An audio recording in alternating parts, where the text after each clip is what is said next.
नमस्कार सभी को। मैं राजीव कुमार। आज कोरोना योग सीरीज यानी दूसरे लॉकडाउन के 5वें दिन 19 अप्रैल को आपके सामने एक और प्राणायाम लेकर उपस्थित हूँ। इससे पहले कि हम अगला प्राणायाम सीखें, मैं आपको बैठने के आसनों के बारे में कुछ बताना चाहूँगा। जिस आसन में मैं अभी बैठा हूँ वह सुखासन है। सुखासन में हमारे दोनों पैर हमारे जो है वो ज़मीन को टच करेंगे, जिसको पंजाब में आमतौर पे लोग चौंकड़ी कहते हैं। दूसरा आसन है जिसमें हम अपने किसी भी एक पैर को उठा के एक जांघ के ऊपर रखते हैं और दूसरा पैर हमारा ज़मीन को टच होता है। इसको हम अर्ध पद्मासन कहते हैं। तीसरा आसन है पद्मासन। पद्मासन हर प्राणायाम को करने के लिए अत्यंत ही लाभकारी है। इसमें जो है हमारा कोई भी पैर ज़मीन को टच नहीं होगा और दोनों पैर हमारे दोनों जंघाओं के ऊपर रहेंगे।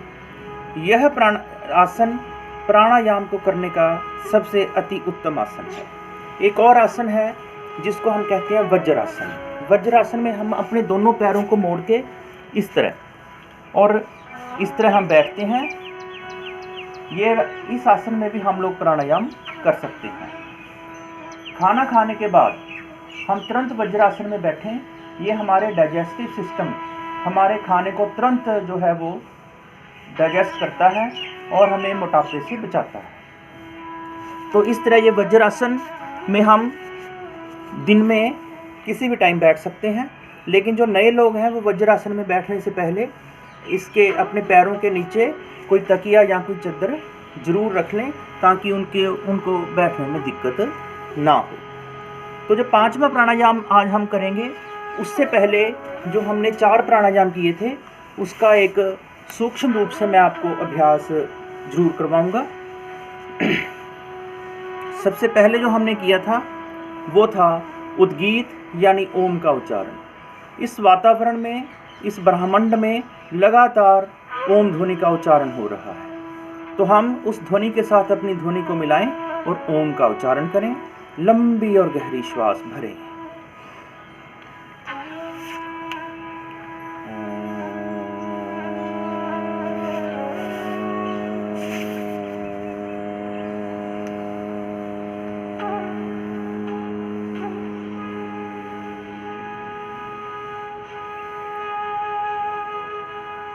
दूसरा प्राणायाम हमने किया था अनुलोम विलोम नाड़ी शोधन प्राणायाम। तो इसको कैसे करना है? पहले राइट हैंड का प्रयोग करना है, लेफ्ट से लंबी और गहरी श्वास भरनी है।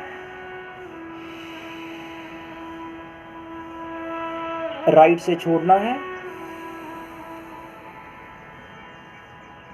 फिर लेफ्ट से भरना है, राइट से भरना है और लेफ्ट से छोड़ना है। ये हमारा एक राउंड अनुलोम विलोम का पूर्ण होता है। तो इसके भी हम 10, 12, 15 राउंड आराम से कर सकते हैं सहज रूप से। अत्यंत ही लाभकारी है हृदय रोगों के लिए। हमारे हार्ट को ये मजबूत करता है, बीपी को नॉर्मल करता है। तीसरा प्राणायाम हमने किया था भस्त्रिका प्राणायाम। भस्त्रिका प्राणायाम मैंने आपको बताया था कि हमारे शरीर की इम्यूनिटी को, स्टैमिना को बहुत बढ़ाता है। लेकिन गर्मी में, जैसे अब आगे गर्मी आ रही है, तो गर्मी में इस प्राणायाम को कम करना चाहिए। और जिनको हाई बीपी रहता है, पीठ में दर्द रहता है, सर्वाइकल है, वो इस प्राणायाम को बिल्कुल धीमे से करें। करना कैसे है? जोर से श्वास को आवाज़ के साथ भरना है और जोर से ही श्वास को आवाज़ के साथ छोड़ना है। कैसे?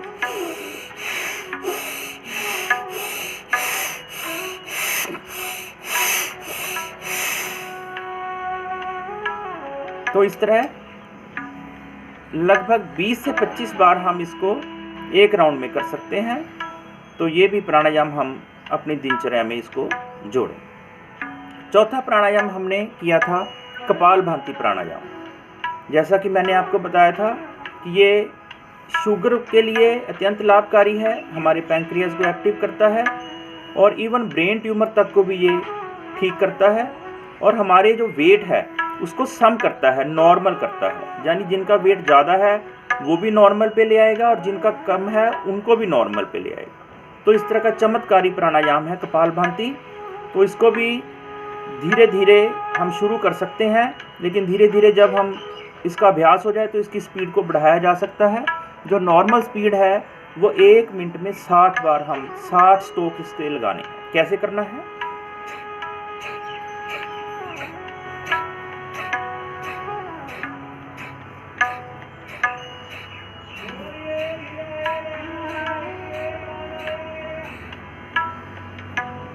तो इस तरह कपालभाति प्राणायाम हमने किया।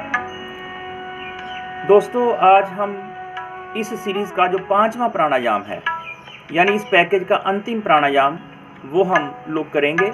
तो उस प्राणायाम का नाम है भ्रामरी गुंजन, यानी भ्रामरी प्राणायाम। जैसे जो भंवरा है एक फूल के चारों तरफ मंडराता है और आवाज़ निकालता है, कैसे? इस तरह की आवाज़ हमने निकालनी है। लेकिन इसमें 1-2 बातों का ध्यान रखना है कि आवाज़ करते हुए हमारे दांत खुले रहें, हमारे होंठ बंद रहेंगे, जीभ को अंदर मोड़ना है तालुओं की तरफ, ऊपर की तरफ, और कमर को सीधा रखना है, श्वास को लंबा भरना है। एक बार देखेंगे कैसे करना है।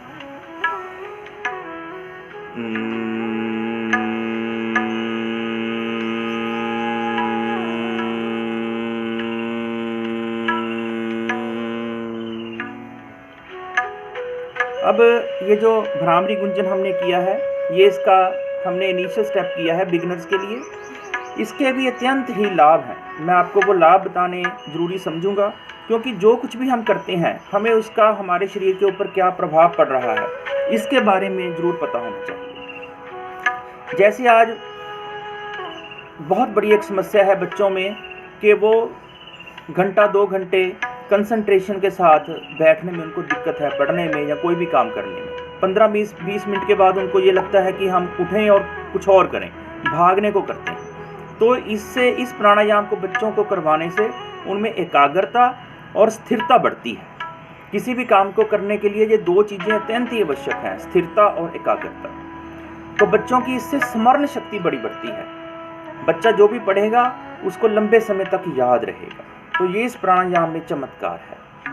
और जैसे आज दुनिया में बहुत बड़ी एक लाइफस्टाइल डिजीज़ है, वो है स्ट्रेस की, डिप्रेशन की, जिसके लोग, बहुत सारे लोग इसके शिकार हैं और बहुत दवाइयाँ इसके लिए लेते हैं। लेकिन मैं आपको ये विश्वास दिलाता हूँ कि जिन लोगों को इस तरह की समस्या है, अगर वो इस प्राणायाम को करेंगे तो धीरे धीरे उनको इस समस्या से भी छुटकारा मिलेगा। क्योंकि जब हम भ्रामरी गुंजन करते हैं तो हमारे यहाँ पूरे ब्रेन में अल्फ़ा ब्रेन वेव्स जो हैं वो बनती हैं, और जिससे हमारे शरीर में, हमारे ब्रेन में एक पॉजिटिविटी आनी शुरू हो जाती है और नेगेटिविटी निकलनी शुरू हो जाती है। और जिनको नींद नहीं आती रात को, पूरी रात करवट लेते लेते निकाल देते हैं, आप रात को सोने से पहले इस प्राणायाम को 5, 7, 10 मिनट तक कीजिए। लगातार बेड पे लेट के कर लीजिए, बैठ के कर लीजिए, कोई दिक्कत वाली बात नहीं है। और देखिए आपको कितनी अच्छी नींद आनी धीरे धीरे शुरू हो जाएगी। लेकिन एक मन में सबसे जो महत्वपूर्ण है, विश्वास सबसे महत्वपूर्ण है। तो ये प्राणायाम अत्यंत ही लाभकारी प्राणायाम है। इसको हम दिन में किसी भी समय कर सकते हैं, उठते बैठते, अपने ऑफिस में बैठे हुए, ट्रैवलिंग करते हुए, कोई दिक्कत वाली बात नहीं। जैसा कि हमने पहले किया था, श्वास को भरा और आवाज़ की। अब इसका दूसरा स्टेप है, अगर आसपास शोर ज़्यादा है तो अपने अंगूठों से कानों को बंद करेंगे, 3 उंगलियां हमारी आंखों के ऊपर रखेंगे, 1 माथे के ऊपर, और लंबी श्वास भरेंगे। उसी तरह आवाज़ भंवरे की तरह निकालेंगे।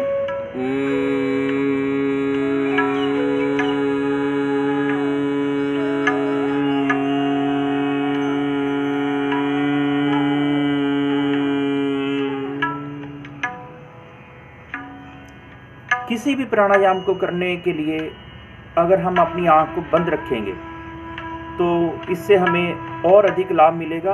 और प्राणायाम को करने के बाद हम तुरंत आँख ना खोलें। उस प्राणायाम का, उस अभ्यास का हमारे शरीर के ऊपर क्या प्रभाव पड़ा है, इसको हम ज़रूर अनुभव करें, और ताकि हमारे मन और हमारे शरीर में एक अच्छी कोऑर्डिनेशन बनी रहे, एक अच्छा समन्वय बना रहे। तो इसी उम्मीद के साथ कि हम लोग इन प्राणायामों को अपने जीवन का और अपने बच्चों के जीवन का एक हिस्सा बनाएंगे, उम्मीद करता हूं कि हम इनको रूटीन में करेंगे। धन्यवाद। जय भारत।